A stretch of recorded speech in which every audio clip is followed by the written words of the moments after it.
अच्छा है महाराज जी आपके पास एक सेकंड। परमेष्ठी भगवान की जय। अनंत से परमेष्ठी भगवान की जय। पूर्ण पार्श्वनाथ भगवान की जय। शांतिनाथ भगवान की जय। शशन नायक महावीर भगवान की जय। ओमटेश्वर बाहुबली भगवान की जय। 24 तीर्थंकर भगवंतों की जय। आचार्य श्री कुंकुम गुरुदेव की जय। आचार्य श्री समुद्रनाथ जी स्वामी की जय। आचार्य गुरुदेव श्री देवनाथ जी महाराज की जय। गुरुदेव श्री जयगिर जी महाराज की जय। समस्त आचार्यों की जय। तेरह महाराजों की जय। समझवानी माता की जय। जैन धर्म की जय। जबरदस्त दिवस महाराज की जय। नमः श्री वर्धमानाय नमः श्री वर्धमानाय निर्धूत कलिलात्मने निर्धूत कलिलात्मने सालोकानां सालोकानां विद्यादर्पणाय यद्विद्यादर्पणाय ते।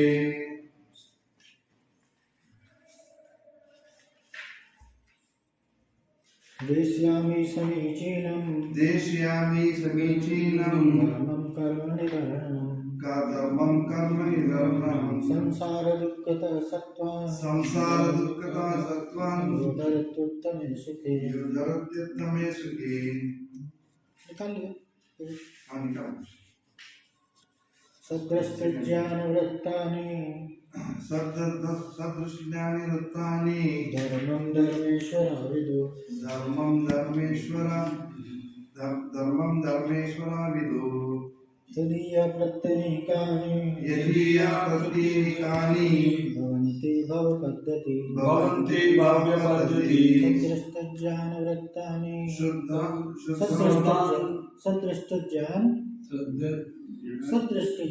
सदृष्टज्ञानवृत्तानि धर्मं धर्मेश्वराविदो धर्मं धर्मेश्वराविदो यदीयप्रत्यनीकानि यदीयप्रतीकानि भवन्ति भवन्ति भवपद्धति भवपद्धति सद्रष्टज्ञानवृत्तानि सदृष्टज्ञानवृत्तानि धर्मं धर्मेश्वराविदो धर्मं धर्मेश्वराविदो यदीयप्रत्यनीकानि यदीयप्रतीकानि भवन्ति भवपद्धति भवन्ति भवपद्धति।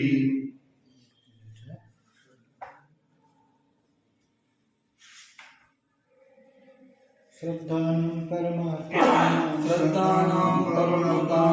आप्तागं तपोवृताम् आप्तागं तपोवृतं श्रद्धानां परमार्थानां माप्तागं तपोवृतं श्रद्धानां परमार्थानां माप्तागं तपोवृतं त्रिमूढाकोड अष्टांगं सम्यक् दर्शन अस्मयम्। श्रद्धानां परमार्थानां माप्तागं तपोवृताम्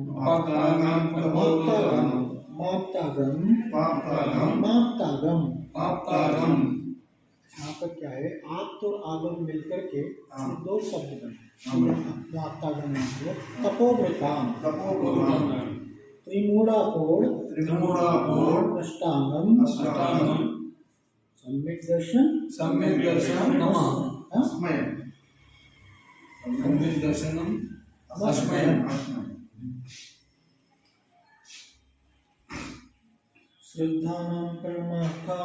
श्रद्धानां परमार्थानां माप्तागं तपोवृताम् त्रिमूढ़ाकोड अष्टांगम सम्यक् दर्शनमस्मयम् आप्तेनोच्छिन्न दोषेण सर्वज्ञेन गणेशिना भवितव्यं योगेन नान्यथायाप्तता भवेत्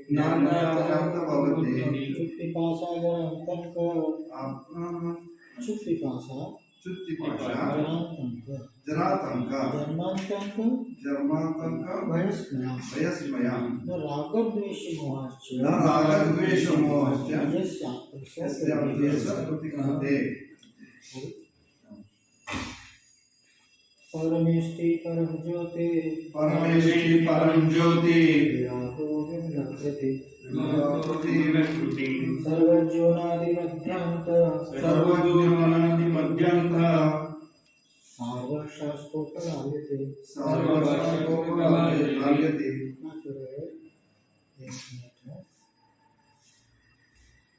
स आप्त वह आप कैसे हैं? अरे आपके यहाँ पर नाम बताएं, नाम से समझ। पहले आप यानी पूजता पूजित सच्चे देव यानी आप्त। अब वो आप वो उनके क्या पहले आप्त उनका नाम बताए आप्त और कौन परमेष्टि। वो कैसे है? परमेष्टि। परमेष्टि कौन? जो परम पद में स्थित है, जो अपने इष्ट को प्राप्त हो गए, जो मतलब जो इष्ट था, जो प्राप्त करने योग्य था, वो उनने सब कुछ प्राप्त कर लिया। ऐसे परम पद में स्थित जो आत्मा के सर्वश्रेष्ठ पद में स्थित है, आत्मा के सर्वश्रेष्ठ पद में स्थित है। अब यहाँ पर पंच परमेष्टि है ना, पांच उनको परमेष्टि आत्मा के, तो ये सभी आत्मा के पद है ना, ये आत्मा की ही सारी अवस्थाएं हैं। चाहे आचार्य पद हो, चाहे उपाध्याय पद हो, साधु पद हो और अनंत सिद्ध, ये सब क्या है? आत्मा। ये आत्मा के परम पद है, तो इसलिए उनको परमेष्टि कहा। अब वो कैसे है? परम ज्योति। वो परम ज्योति यानी वो केवल ज्ञान। परम ज्योति कौन सी? अपन भजन गाते हैं, परम परम ज्योति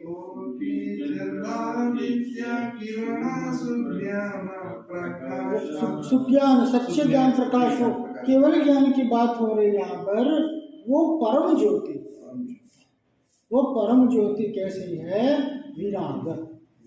विराग अर्थात राग से विराग अर्थात राग से रहित। क्या देखो, इंद्रियों को के द्वारा वंदनीय, जो मतलब जो इंद्रियों के द्वारा वंदनीय है, मतलब 100 इंद्र ऐसे नमस्कार करते हैं उनके लिए, है ये परमेष्टि। और वो परमात्मा स्वरूप में ठहरे हुए स्थिर है, अपने स्वरूप से क्या विचलित नहीं। परमेष्टि अपने स्वरूप में स्थित हो, अपने स्वरूप में जो स्थापित है, मतलब स्वरूप से विलग होने का तो कोई बात ही नहीं। अगर स्वरूप से विलग हो जाए ना, तो वो परमेष्टि पर नहीं रहती। जो स्वरूप में स्थित है वो परम ज्योति। और वो परमेष्टि कैसे है? तो अंतरंग तो घातिया कर्मों के नाम से प्रकट हुआ। जो ज्ञानावरण्य आदि जो अंतरंग कारण है, 8 कर्म है ना, रोज पूजा करते हैं अपन, पेंटू कर्म नाशा माड़ी, वो 8 कर्म है कि नहीं है? तो वो ज्ञानावरणीय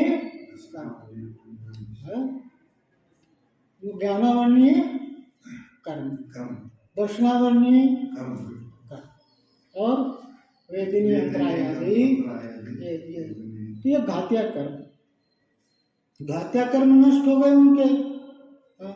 अब यहाँ पर तो पहले ज्ञानावरणीय, अपने ज्ञान और उनके ज्ञान में अंतर है। अपना ज्ञान क्या है? आवरण से सहित। अपना ज्ञान क्या है? आवरण से सहित। और उनका ज्ञान, उनको ज्ञानावरण कर्म प्रकट, क्यों? तो उन्होंने समस्त आवरणों का नाश कर दिया। समझ गए कि ये देखो जैसे गुण है। अब ये देखो, ये वस्तु है ना, तो इसके ऊपर कुछ रख दिया अपन ने, अब वस्तु दिखाई दे रही है क्या? लेकिन वस्तु तो है ना, वस्तु है। अब इस चीज को हटा लेंगे तो वस्तु, बस इतना ही अंतर है। वही का वही ज्ञान अपने पास में भी है, पर उनका ज्ञान प्रकट ज्ञान है और हमारा ज्ञान क्या है? अप्रकट है। अंगारा होता है ना, अंगारा राग से ढका हुआ रहता है, लेकिन वहाँ अंगारा तो है ही नहीं, है ना। जैसे ही उसको हवा का झोंका में आएगा वो अंगारा धधक जाएगा, इसलिए कह रहे निमित्त ज्ञान। तो अपने ज्ञान में और उनके ज्ञान में अंतर मतलब माने द्रव्य रूप से माने तो कोई अंतर नहीं है, लेकिन पर्याय रूप से माने तो अंतर। अपना ज्ञान कैसा है? हाँ, आवरणित है, आवरण से सहित है। और उनका ज्ञान कैसा है? आवरण से रहित है। तो केवल ज्ञान है, मतलब समस्त के ज्ञान, सर्वज्ञ। इसलिए तो सर्वज्ञ उनको कहा कि सबके ज्ञाता है। हाँ, विराग यानी राग रूप भाव कर्म से नहीं रहित है। जो भाव कर्म है ना, विराग क्यों कहा? राग भाव कर्म है ना, द्रव्य कर्म, नो कर्म, भाव कर्म, उसमें भाव कर्म। तो भाव कर्म में मूल क्या है? राग। क्योंकि राग होगा जहाँ पर तो सारे दोष उसी के कारण होते हैं। क्रोध आदि कषाय जो हो रही है उसका कारण क्या है? भाई क्रोध आता है कि नहीं आता है? किसी ने आपका कोई नुकसान कर दिया, अरे नुकसान कर दिया तो उसमें आपको गुस्सा आ रही है कि नहीं आ रही है?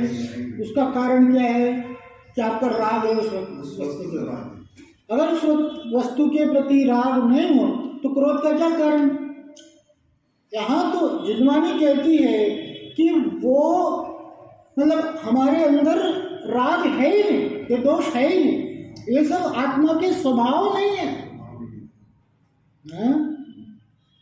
स्वभाव नहीं है। राग रूप आत्मा का स्वभाव नहीं है। राग का अभाव हो जाए तो सुखी हो जाए, वही तो वीतराग है। वीतराग का ज्यादा कुछ करने की जरूरत नहीं है, राग का नाश हो जाए सब। ये राग से ही सारा कष्ट का कारण बन रहा है।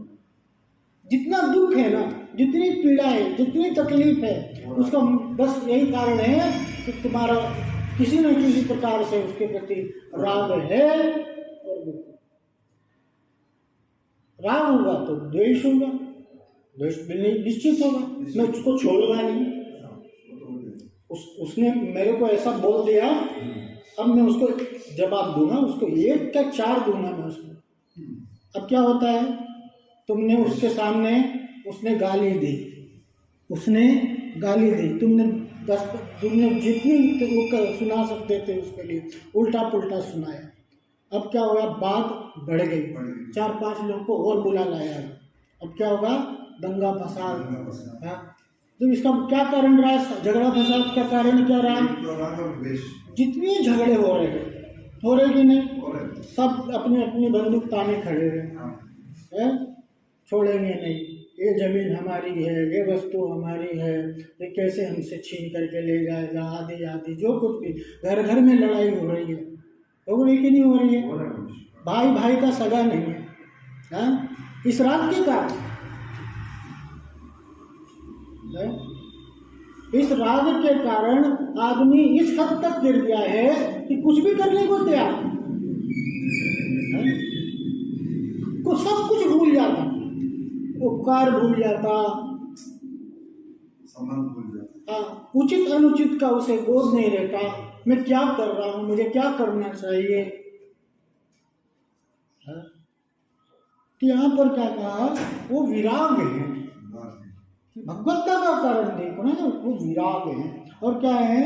विमल, यानी मूल और उत्तर प्रकृति द्रव्य कर्म के नष्ट हो जाना।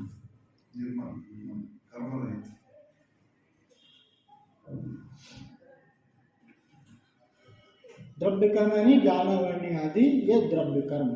और विराग क्यों हो गए? कि भाव कर्म, राग द्वेष आदि भाव कर्म के नष्ट हो जाने से विपरीत रागता प्रकट हुई। और यहाँ पर कह रहे कि विमल अर्थात किसी प्रकार का मल दोष नहीं है, द्रव्य कर्म के। अब यहाँ क्या कह रहे? उनको कृति का, कृति अर्थात जो कृत्य कृत्य, कल अपन ने देखा था इस संबंध में। और वे सर्वज्ञ यानी सर्वज्ञ, सबके ज्ञाता हैं। अनादि मध्य अंत, आदि मध्य और अंत से रहित है ना, जो जिनकी आदि शुरुआत ही नहीं हुई है उनका अंत क्या और उनका मध्य क्या। इस प्रकार से आदि मध्य और अंत से रहित है। उपला लेते हुए इस प्रकार से आपके 5 नामों का यहाँ पर वर्णन हुआ। आगे वीतराग देव के उपदेश में राग का अभाव है, उनके उपदेश में राग का अभाव है ना। उनके उपदेश में अपन शंका क्यों, किसकी वाणी में शंका होती ना भैया, कोई किसी को कोई काम कह दे, जैसे बाहर गार्ड बैठा हुआ है और वहाँ से क्या हो, ऑफिसर कोई हो, वो जा रहा हो, बोले भैया ये जा रहे हो तो ये फलानी वस्तु सुधरवा के ले आना बाजार से। तो बोले गार्ड कह रहा है मेरे फलान 5660 काम है, वो निकल जाता है आगे। बोले सुनो बॉस ने कहा है, सुनो बॉस ने कहा है, अब क्या होगा वो, अब बॉस ने कहा है तो क्यों भी काम है तो करना ही पड़ेगा। गार्ड की बात की वैल्यू नहीं है, किसकी बात की वैल्यू है, बॉस की बात की। तो यहाँ पर क्या है, तो सबके मालिक है, सबके मालिक। तो कह रहे कि जो ऐसे कह रहे हो वो अनार्थ, वो उनकी वाणी नहीं, क्या संदेह उनकी वाणी। अब उनकी वाणी कह रहे कि अनार्थमार्थम बिना राग, कारण क्या है वहां पर, संदेह नहीं होने का कारण क्या है, ये गाथा के माध्यम से बन जानते हैं। अनार्थमार्थम बिना रागई शास्ता शास्ति सतोहितम अनार्थमार्थम बिना रागई शास्ता शास्ति सतोहितम धनन शिल्पी करस्पर्शान ऊर्जा किमपेक्षते अनार्थमार्थम बिना रागई शास्ता शास्त्रे सतोहितम धनन शिल्पी करस्पर्शान ऊर्जा किमपेक्षते अनात्मार्थम बिना रागै शास्ता शास्त्रे सतोहितम धनन शिल्पी करस्पर्शान ऊर्जा किमपेक्षते अनात्मार्थम बिना रागै शास्ता शास्ति सतोहितम धनन शिल्पी करस्पर्शान ऊर्जा किमपेक्षते अनात्मार्थम बिना रागै शास्ता शास्ति सतोहितम धनन शिल्पी करस्पर्शान ऊर्जा किमपेक्षते अनात्मार्थम बिना रागै शास्ता शास्ति सतोहितम धनन शिल्पी करस्पर्शान ऊर्जा किमपेक्षते। क्या कह रहे हैं, वह शास्ता यानी हितोपदेशक आप भगवान, भगवान कैसे है, सबके हित का उपदेश देने वाले हैं। अब उनकी वाणी में हित किस प्रकार से है, कारण क्या है, रागै राग रहित अर्थात क्या कह रहे हैं, वो वाणी, उनकी वाणी कैसी है, राग से रहित है, वहां पर किसी प्रकार का स्वार्थ नहीं है। उनकी वाणी कोई तुम्हारे हिसाब से बोले तो ऐसा नहीं है, वो मतलब इसलिए नहीं बोल रहे कि मेरे के बोलने से तो बहुत वाहवाही हो जाएगी कि क्या बढ़िया बोलते हैं, क्या बढ़िया बोलते, क्या मेरा खूब नाम हो जाएगा, मेरा यश हो जाएगा, या मेरे बोलने से क्या होगा भैया, धन आदि लाभ, कुछ लाभ है, अपेक्षा है उनको, तुम बुरा मान जाओगे तो उनको भी कोई फर्क नहीं पड़ता। वो किसी भी स्थिति में जो बोलेंगे वो क्यों बोलेंगे, क्या बोलेंगे, तुम्हारे हित की बात, सही बात, उनकी हित, तुम्हारे हित की बात है, उसमें तुम्हारा हित है, उनको किसी प्रकार का लाभ लपेट नहीं है, अभिलाषा नहीं है, कोई भी अपेक्षा नहीं है। दोष, वाणी में दोष कहाँ आता है? जहाँ अपेक्षा होती है।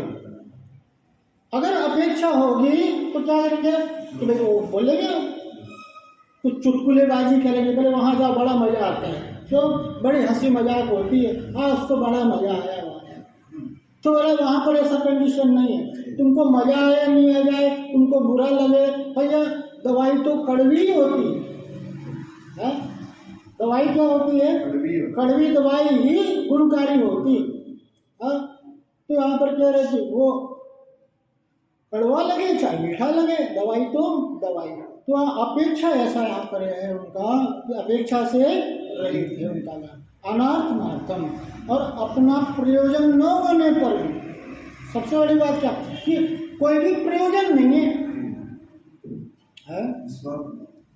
एक ये जैन धर्म है, ये जैन दर्शन है, यहाँ पर साधवाद की अपेक्षा से प्रयोजन भी है और नहीं भी है।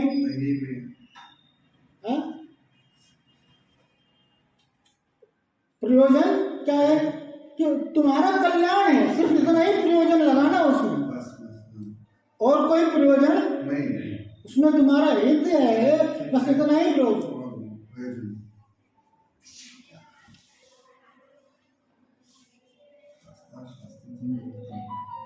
उनकी वाणी तो बिना प्रयोजन के फिरती है। सतः सज्जन भव जीवों के, और किनके लिए? भव्य जीवों। भव्य जीवों, यहाँ पर एक कंडीशन है कि भावों को ही उनकी वाणी रुचेगी। जो भव्य होगा, जो निकट भव्य होगा, उनको ही उनकी वाणी रुचेगी। बड़ी विचित्रता है। भव्य से माना कैसे पढ़े महाराज जी? भव्य किसको माने? देखो भव्य अभव के चक्कर में नहीं पड़े। मैं तो माने कैसे हम भव्य को? भव्य अपन देखो, भव्य की हमें तो ये तो केवल ज्ञान का विषय है भव्य, लेकिन अपने हिसाब से अगर अपन इतना निर्णय कर सकते हैं, अगर तुम्हें धर्म में रुचि हो रही है और तुम्हें धर्म श्रवण में आनंद आ रहा है तो तुम निश्चित रूप से भव्य हो। भव्य की इतनी पहचान है कि जिसको धर्म में रुचि हो रही है ना, धर्म में जिसको मन लग रहा है, मैं जाकर के मंदिर में पूजा करूं, आदि करूं, आराधना करूं, जिसको पाप से भय है, जो गलत काम से घबराता है, मुझे गलत काम नहीं करना, निश्चित रूप से भव्य। जिसको उचित अनुचित का बोध ही नहीं है, वो अभी मझधार में। तो वो ऐसा बताया है कि भव्य को पहचान नहीं सकते। भव्य को पहचान नहीं सकते। हाँ, भव की पहचान है, उसमें मत पढ़ो भव्य, मैं भव्य हूँ, मैं अभव्य हूँ, इस बात का विकल्प मत करो। अपने अंदर अगर तुम्हें ऐसी लग रहा है कि मुझे धर्म करना चाहिए, बस इतनी सी पहचान पर्याप्त है और कुछ नहीं। अगर तुम्हें मंदिर से ऐसा बैठे, मैं मंदिर नहीं जाऊं, मैं पूजा नहीं करूं, तो तुम्हारा अभी समय निकट नहीं है। बिना बाकी करने से काम होता है। पुरुषार्थ के बिना कुछ नहीं होगा। आप घर में बैठे बैठे रहो, आप बोले वो समय आएगा, वो सारे ये होंगे तो सब अपने आप में भी धर्म करने लग जाऊंगा, तो ऐसा नहीं होता। महाराज जी, संसार के भाव में संसार का स्वरूप जो है, तो संसार कितना बड़ा है, बहुत बड़ा है संसार। संसार तो ये संसार है ना, यही भव्य भव के व्यापार में तो संसार चढ़ रहा है। ये संसार का व्यापार कभी बंद नहीं होने वाला है, वो कम ज्यादा अनादि निधन है, ये स्वरूप ही है, स्वरूप ही रहता है। इसमें से जो निकल जाए ना, वही तर गया, नहीं तो अवसर की कमी नहीं है, ढूंढते रहो। इसी तरह है, ऐसा ही समझा है।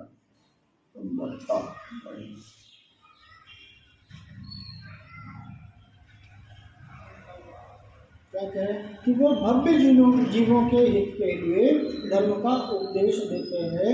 यहाँ पर उदाहरण दिया, शिल्पी करस प्रसाद, बजाने वाले के हाथ के स्पर्श से धरण शब्द करता हुआ मर्ज किम अपेक्षिते, ये बजता है ना, ढोल बजती, तबला आदि बजता है। हाँ, अब वो तबला बजा रहा है तो तबला और जो आवाज़ निकल रही है उसमें कोई अपेक्षा है क्या? हाँ, वो मधुर आवाज़ निकले तो बहुत खुश होता है क्या?